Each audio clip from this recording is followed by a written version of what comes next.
Everyone told me that buying this was a bad idea, but it's actually genius. You see, every car I own right now isn't very good to drive every day. They're either too old, unreliable, or lack modern comforts. And since I'm hitting unk age, I need something comfortable, practical, fun, and relatively reliable, which is exactly why I spent $10,000 and bought what most people consider the most unreliable car on the planet. Now you're probably yelling at me right now, telling me how stupid I am for buying an old, mega depreciated luxury car. But I'm about to show you that these are the greatest cars on earth. In order to do that though, I need to fix this car that originally cost $190,000 for less than $2,500. And if I can't, I'm gonna look pretty stupid and have no car to drive. And let's just say this didn't go exactly as planned.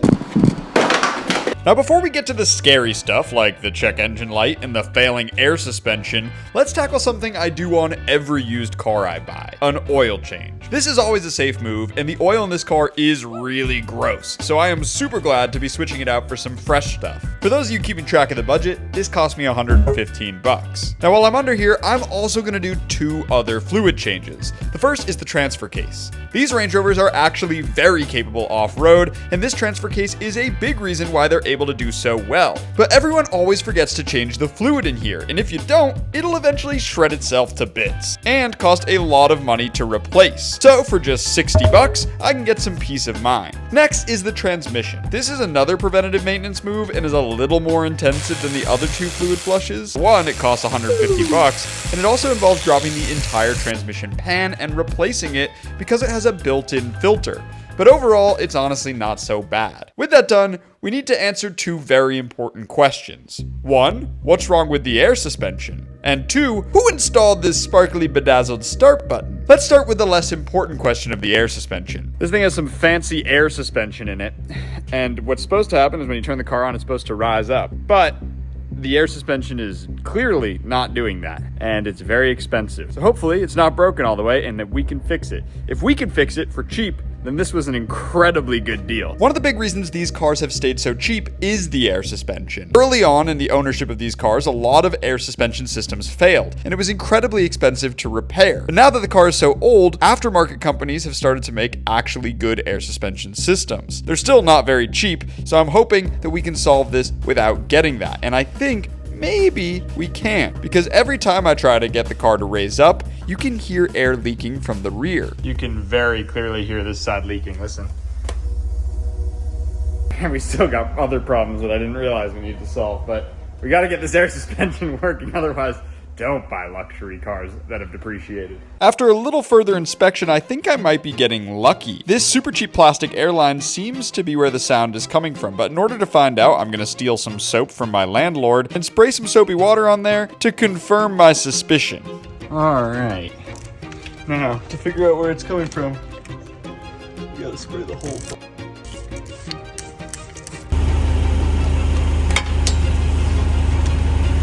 Oh, that's it.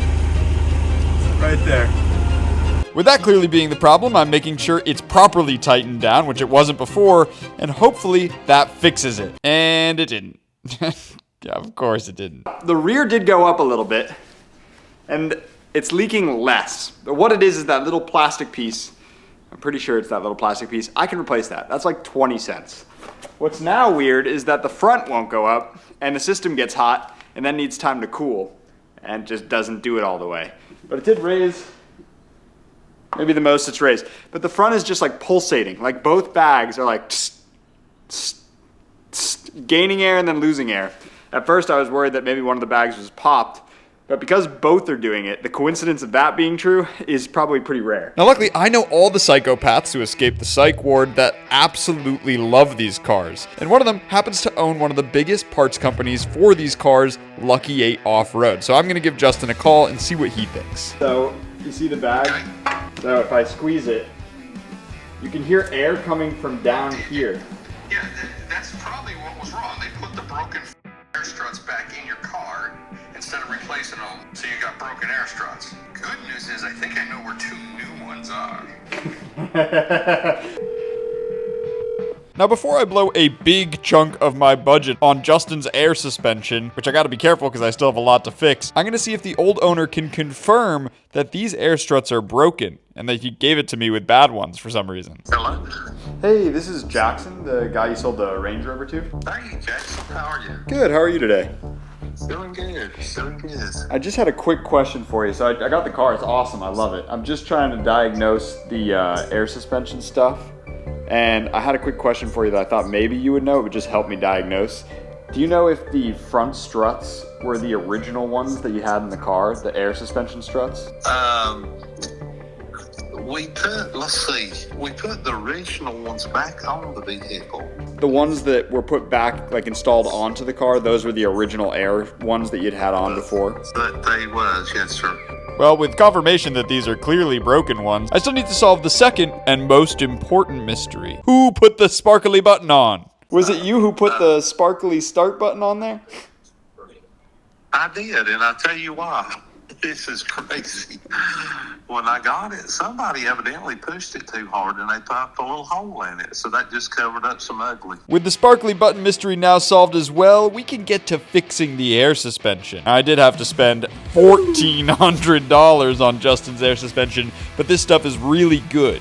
And honestly, getting the old air struts out is not very hard. There's 2 bolts at the bottom, 3 at the top, and a single airline, and you can just pull that sucker right out. Putting the new one in is obviously just as straightforward, and I did it on both sides. And now we can test if the air suspension actually works.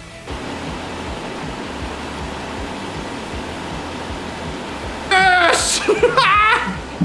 Well, it wasn't cheap or straightforward, but now, finally, the air suspension works, and we can start to tackle some of the other problems, including the check engine light, which is really scary. But before I can do any of that, disaster struck. Well, I've tripped over the suspension, cut my leg open, and I might need stitches now. I hate this suspension. Well, it turns out I did need stitches, which actually hurt really bad, and it's really uncomfortable, honestly. I don't recommend it. But the guy who gave me the stitches is super nice, so shout out you. You know who you are. You were a cool guy, and I appreciate it. Well, I figured it's only fair to now enact my revenge on the air suspension for harming me, and I have just the plan.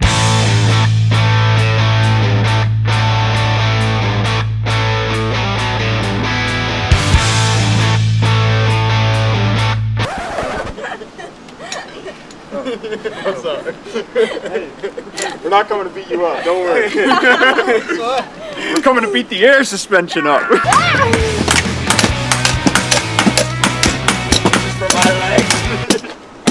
With the old air suspension taken out back and dealt with, we can now get back to solving problems. And I learned something that really scares me. At some point, someone took apart the suspension and did not tighten it down all the way. The rear strut was literally left loose. So I am lucky that I found this, and all I need to do is tighten it back down. But it definitely makes me a little nervous to drive this thing. Luckily, we still have some parts that we can throw at this car, so let's get to the next step. I noticed that the rear trunk here only has one strap. Look at that, that's one strap on this side.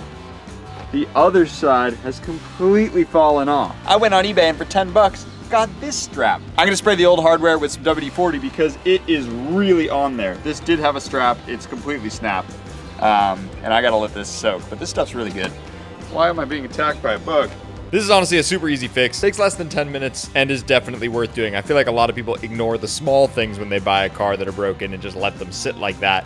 I'm trying to get better about doing that because I used to be that way, no longer. Speaking of which, the headlights on this car are pretty foggy. So in order to combat that, I spent 30 bucks on a kit that's supposed to make them look brand new again. And because that kit includes some clear coat, I'm making sure to mask everything off so I don't get overspray everywhere. With it all masked off, I can then take the provided pad and compound and sand the headlight down. Once that's done, I give it a good clean, make sure there's no residue, and then I can spray the provided clear coat. Honestly, I can't tell if this made much of a difference. I probably just got scammed out of 30 bucks, but it did inspire me to clean the rest of the car, which is disgusting. But right before I do that, I discovered some features on this car I had no idea existed. Dude, we have transformers on here? Dude, Megan Fox. I'm about to be watching Megan Fox up in here. Checking the next movie. Let's see. What else do we have? There's only 2 movies in here. Oh my god. It's Incredibles. This is incredible. Dude, 2 absolute banger movies in here. For free, with the car. $10,000, I guess, for those. But they came with a car, so that's a good deal. This is one of my favorite features, by the way. You have a sunshade here. It's Alcantara on this side, leather on the other. But if you want to block the sun on this side, you can just slide that out. And then you've got a full Alcantara one in here, so you can block both. That's so cool. But it doesn't stop there. Check out the back seats. They're heated and cooled. They recline. They have like adjustable lumbar support. They have adjustable headrests. Also, the last owner, or somebody, at one point installed laser jammers in the front and rear, and they still work. This thing is truly disgusting. It's actually gross, and I am going to need to scrub it a lot in order to get everything out. The green paint, by the way, is super, super rare, and one of the reasons that I really wanted this car, there was only 10 green autobiographies for the US, so it makes it a little extra special. And honestly, it came out really good, but none of that really matters unless I can fix the check engine light. That check engine light is actually because it's misfiring at idle, which is very bad. If this engine blows up, now it runs healthy.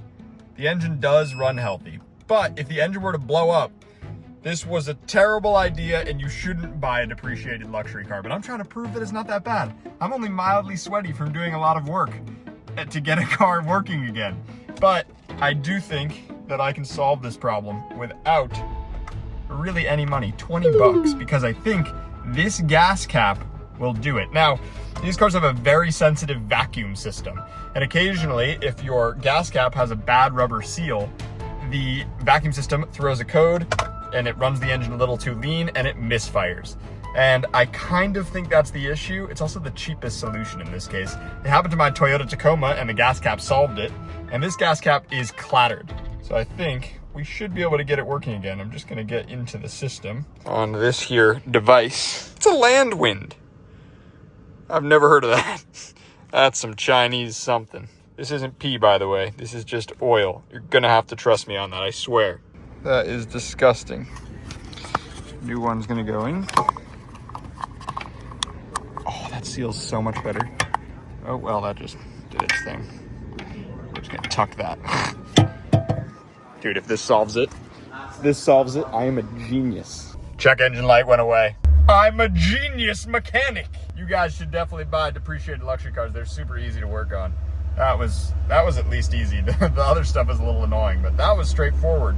It's been a month since I bought this car. I've done 2,000 miles. There's not a single light on the dash. It's the most comfortable car I've ever owned, and I absolutely love it. Maybe I'm crazy. Maybe I'm totally tapped in the head. Maybe I need to go to the psych ward. Jeremy Clarkson once called this the greatest car, and I think I got to agree with him. It turns out it was a great idea to buy the car that everyone was too scared to own. So if you like this video, subscribe, watch one of these two, and thank you so much. I really appreciate you watching.